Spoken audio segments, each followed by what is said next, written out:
এই ভিডিওতে আমি আপনাদের দেখাবো কিভাবে আপনারা আপনাদের পিসিতে ডাইরেক্টএক্স ইনস্টল করবেন। ডাইরেক্টএক্স ইনস্টল করার সময় মূলত একটা এরর আসে, সেটা হচ্ছে নেটওয়ার্ক ইস্যু বা unable to connect with the network, এই টাইপের কিছু একটা এরর আসে। তো প্রথমে আপনারা চলে যাবেন, আমার ডিসক্রিপশন বক্সে লিঙ্ক দেওয়া আছে, ওটা থেকে ক্লিক করে ডাইরেক্ট চলে যাবেন মাইক্রোসফটের অফিসিয়াল পেজে।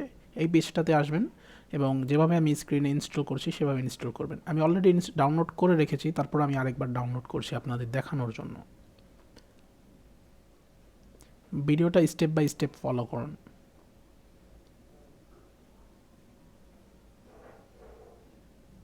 ডাউনলোডটা আমি একটু ফাস্ট ফরওয়ার্ড করে দিচ্ছি।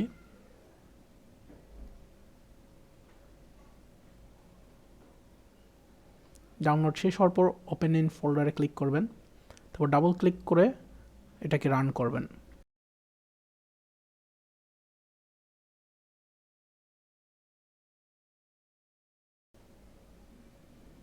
তো আমি এখানে একটা নিউ ফোল্ডার ক্রিয়েট করে নিচ্ছি, সবগুলো যেন একসাথে থাকে, কারণ এখানে অনেকগুলো ফোল্ডার।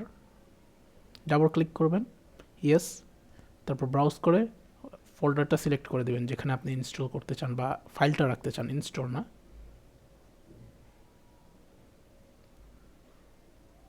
রিফ্রেশ করে এখন আমি ইনস্টল করতে যাচ্ছি। এখানে নিচের দিকে গিয়ে দেখবেন কোনো জায়গায় সেট আপ লেখা আছে কিনা। এই যেখানে সেট আপ লেখা আছে, ডাবল ক্লিক করে ইয়েস ক্লিক করবেন। স্ক্রিনটা ব্ল্যাক হয়ে গেছে, কারণ স্ক্রিন রেকর্ডার চালু থাকলে ওটা রেকর্ড হয় না অ্যাডমিনিস্ট্রেটর পারমিশন দেওয়ার সময়। এটা ইনস্টল হতে একটু সময় লাগবে, কিন্তু আমি ফাস্ট ফরওয়ার্ড করে দিচ্ছি অনেক। মোটামুটি 10-20 মিনিটের মতো সময় লাগতে পারে, আপনার পিসির ওপর ডিপেন্ড করে। আমার এখানে ইনস্টল হয়ে গেছে, এখন ফিনিশে ক্লিক করলেই হবে।